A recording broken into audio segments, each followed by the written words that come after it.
D'abord, comment s'opère la radicalisation? On a beaucoup parlé de l'autoradicalisation sur internet, mais est-ce elle existe aussi dans les, prisons? Est-ce que c'est un Ça existe dans les prisons, bien sûr, mais il faut se rappeler aussi qu'à peine 10% des gens qui rejoignent aujourd'hui les territoires de djihad en Syrie, en Irak, viennent des prisons.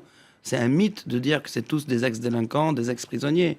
Aujourd'hui même, il y a 18 étudiants et médecins soudanais, dont la fille du porte-parole du ministère des Affaires étrangères soudanais, qui ont rejoint l'État islamique en Syrie. Donc c'est vraiment réducteur de dire que ça concerne que la population qui a déjà trempé dans la délinquance. C'est aussi réducteur de dire que ça a quelque chose de sectaire. C'est un phénomène sociopolitique qu'il faut mesurer à sa juste valeur, et d'où pas l'impuissance des États, mais le tâtonnement des États, parce qu'il faut complètement changer de paradigme. Aujourd'hui, la menace, elle a complètement changé de nature.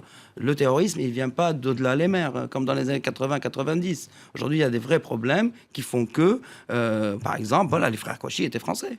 c'est ce Koulibaly qui nous était intéresse. français.